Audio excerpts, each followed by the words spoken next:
This short video is about potable water and how you make water potable, in other words safe to drink, and how to treat wastewater from industry or from the homes or sewage, and how to make that suitable for putting back into the natural environment again. So potable water is the same as drinkable water. That's just what that word means. And in order to be drinkable, it's got to have very low levels of minerals, salts, that kind of thing, and no microbes, no nasties that are going to make you sick in there, right? So there's also the pH is going to be pretty close to neutral. So how would you get drinkable water? So you can either get drinkable water from fresh water sources, in other words, not salty, so fresh water sources, and this is the first thing you need to be aware of. Where might you get fresh water from? So it could be rivers, aquifers, reservoirs. So plenty of those sorts of water sources in our country, those kind of things, right? And so you need to know what you would do to treat that water to make it safe to drink. And then there are only two stages really that you need to know. You need to know that first of all, it's passed through filter beds, so it's kind of filtered.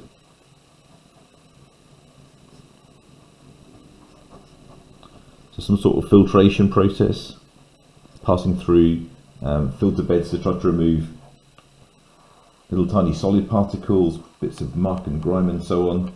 And then the next stage is sterilisation. Sterilisation. Whoops, spelled split up, never mind. And to sterilise water, you need to treat with either ozone, which by the way is O3, or chlorine, which hopefully you know is Cl2, or you can shine UV light at it, and that will do the job of killing the microbes that could make you sick. The chlorine and the ozone are gases, they're bubbled through the water. So provided you've got fresh water like rivers, streams, aquifers, which is sort of underground water, reservoirs or boreholes, those kind of things, it's a pretty straightforward process. 1, 2, job done. But what if you don't live in a country like the UK, which has got lots of freshwater sources? Say you live in a very dry country, Qatar or Kuwait, somewhere like that, where there's very little surface or groundwater that you can use. But there you might use seawater. And the whole thing about seawater, of course, is that it's salty. So you can't use these processes alone because they simply won't get rid of the salt. The salt is dissolved in the water, and if you drink dissolved salt, it will make you sick. So the water has to go through a process called desalination. So D for removing, sal for salt, desalination. There's two processes you need to know for doing that. One is distillation. I'm not going to go through in this video what distillation is. You've done that elsewhere. And desalination, the other process of desalination is something called reverse osmosis. And you may well have been told a whole bunch of stuff in lessons about what that is, but all you need to know is it's pushing the water through a membrane, and the water can go through the membrane, but the salt can't. That's literally it. So if I just write membrane there. What you need to know about both those processes is they require lots of energy. And if you're going to use lots of energy, that's going to involve probably bulk burning fossil fuels, and that's going to cause CO2 to increase in the atmosphere, those kind of things. I don't want to spend time on this in this little video, but you did a core practical on testing water. This might have involved testing its pH, testing to see whether ions are present by maybe using a flame test. And it might have been simply pouring the water into evaporating dishes, heating them up, and to see if there's any dissolved salts that stay behind when you remove all the water. That's a way of checking to see whether water's pure or not. More on that another time. But you also need to know about treating wastewater. Now, this is not making wastewater immediately drinkable, but it's all about getting wastewater and making it safe enough to put back into the rivers, the ocean, the sea, whatever it might be. Okay, so it could be industrial wastewater, where there might be chemicals left in the water, or it might be sewage water. Industrial water you need to know very little about at all, except to say that it requires lots of steps. So lots of steps, lots of processes, and therefore it would be probably quite expensive. But it's important to remove toxic chemicals. Expensive. But wastewater you do need to know a bit about. You need to know that sewage you need to know a bit about. You kind of need to know what sewage is, and I'm guessing that you probably do. There's definitely been questions on this over the last few years. Industrial water, by the way, could be things like maybe from something like the harbour process, or maybe from agriculture, those kind of things. Okay. So the way that sewage has been tested, and the way that you have to know about it, it comes up again and again, and I'll show you some questions in a minute.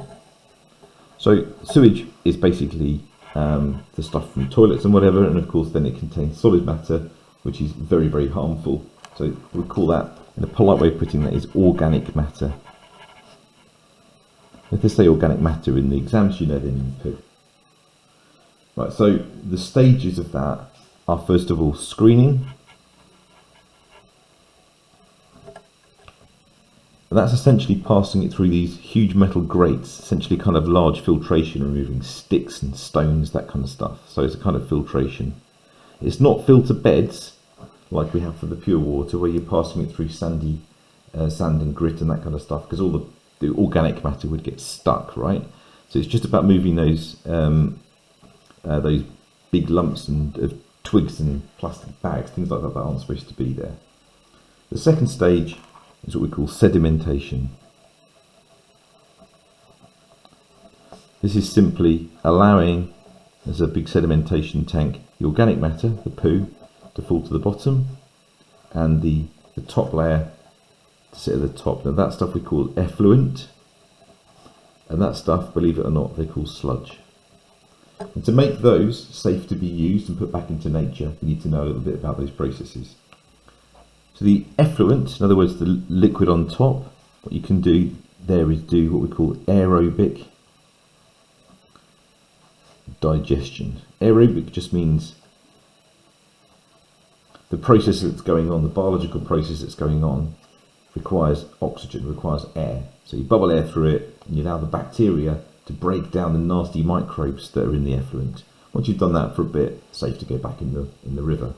So aerobic digestion, what that does is kills microbes that might be in there. The sludge, though, is a different material altogether, and the sludge has to be broken down, and it's broken down using a process called anaerobic digestion. And see if I can spell it this time, aerobic digestion. Anaerobic digestion involves again using bacteria, so it's a biological process. This time there's no air, air is not allowed in, and that causes the sludge to break down. The breakdown products might be things like methane, which you could use to burn, you can use that as a fuel, and it might also be that you can make fertilizer from it, a natural fertilizer, so it can be used to put nutrients back in soil. That's about it. So let's look at a real example of the question then. So this question is about water in the UK. Potable water is produced from different sources of fresh water. 4 marks for talking about how potable water is produced from fresh water. So the first mark was for simply choosing an appropriate freshwater source, like a river or reservoir. River, stream, reservoir, that sort of thing. Lake was in the mark scheme. And then the next stage, as I said before, was pass through filter bed.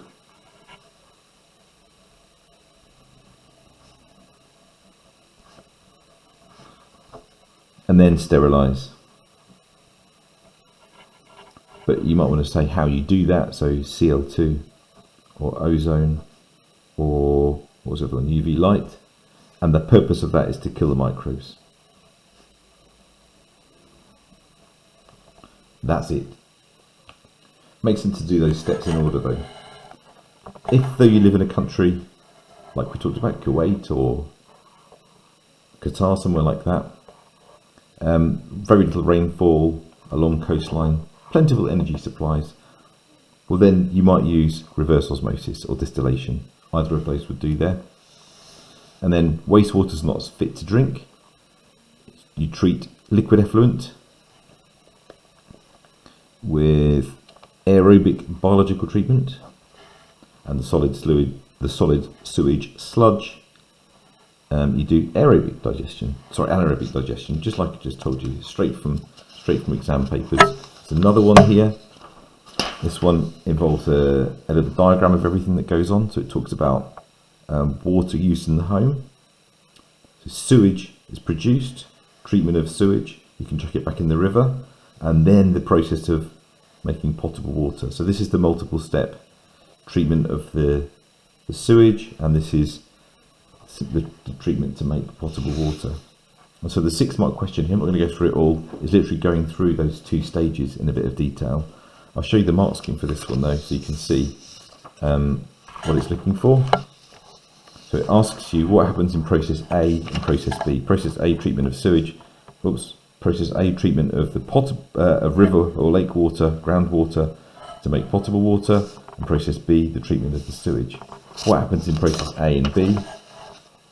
Well, treatment A, which is the potable water, filter beds to remove the solids, chlorine or ozone UV lights to sterilise and destroy microbes. Same mark scheme again. Wastewater is screening to remove solids and grit, sedimentation, aerobic and anaerobic digestion of the different bits. It's the same every time, dead easy, full marks.